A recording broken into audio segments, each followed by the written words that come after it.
సత్యచంద్ర గారు, పశ్చిమ బెంగాల్ టెన్షన్ కొనసాగుతుంది.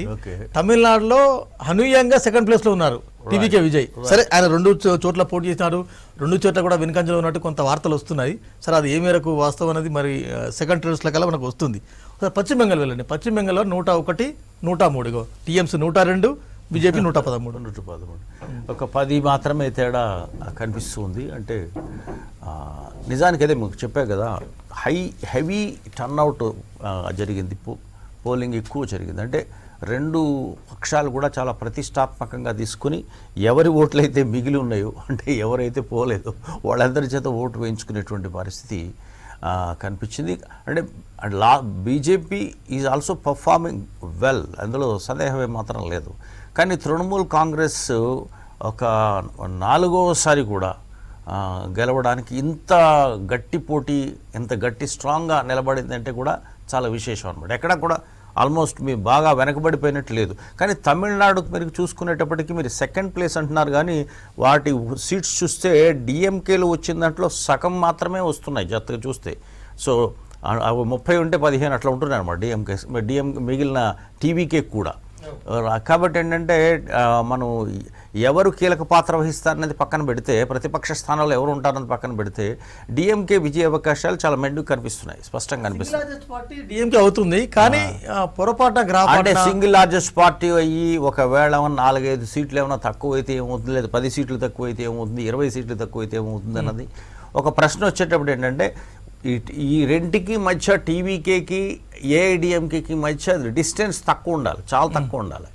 సో కానీ ఏమవుతుంది, మన ఏఐడిఎంకే బాగా డీలా పడుతున్నట్టు అనిపిస్తుంది ఇప్పుడు ఉండేటువంటి రిజల్ట్స్. కొన్ని ఛానల్స్ అయితే ఏఐడిఎంకే కూడా బెటర్గా ఉన్నట్టు చూపిస్తున్నాయి. బట్ టీవీకే 41-21 ఆల్మోస్ట్ మీకు ఎన్ని సీట్లు అంటే 62 సీట్లు, వాళ్ళు 70 సీట్లు. రైట్. సో కాబట్టి అంటే అప్పుడేమవుద్ది, టీవీకే ఎక్కువ వచ్చింది అనుకోండి, ఏఐడిఎంకి కొన్ని సీట్లు వచ్చింది అప్పుడు టీవీకే ఏఐడిఎంకి అవసరం ఉంటుంది అనమాట. కాబట్టి శిబిర రాజకీయాలు ఏఐడిఎంకే చేసుకోవాలి, నాట్ టీవీకే. అప్పుడు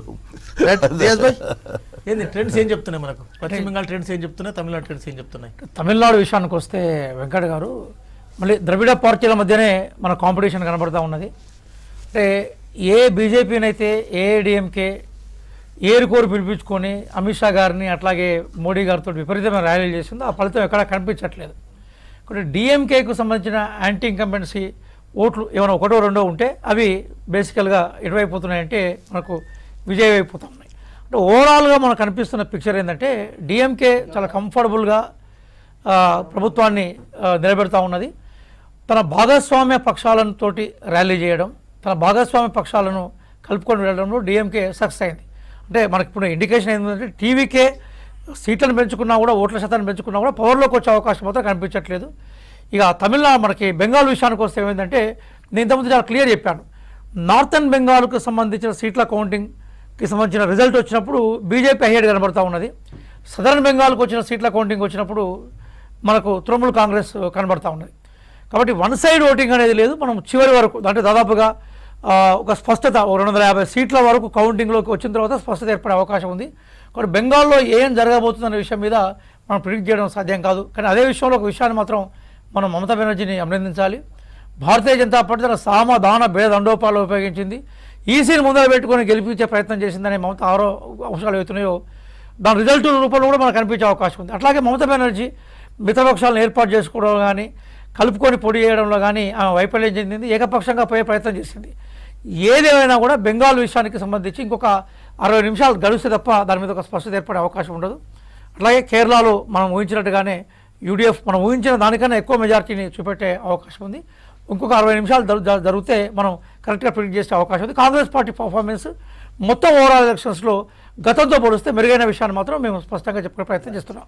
సో మొత్తానికి 5 రాష్ట్రాల ఎన్నికల ఫలితాలు ఫస్ట్ ట్రెండ్స్ వచ్చేస్తున్నాయి. పశ్చిమ బెంగాల్లో నరాలు తెగే ఉత్కంఠ మధ్య కౌంటింగ్ ప్రక్రియ కొనసాగుతుంది. నువ్వా నేనా అన్న తరహాలో ఫలితాలు కూడా అదే తరహాలో వస్తున్నాయి, అప్ అండ్ డౌన్స్ వస్తున్నాయి. ఒక సందర్భంలో 107 సీట్లు టీఎంసీకి ఉంటే 120 సీట్లు బీజేపీకి ఉన్నాయి. ఈ ఫలితాలు అనేది తారుమారవుతున్నాయి. అంటే సెకండ్ ట్రెండ్ థర్డ్ ట్రెండ్ వచ్చేసరికి కొంత క్లారిటీ వచ్చే అవకాశం ఉంది.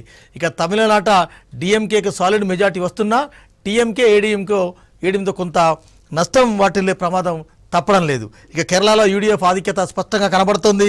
పుదుచ్చేరిలో బీజేపీ చాలా స్పష్టంగా ఆధిక్యతను కనబడుతుంది.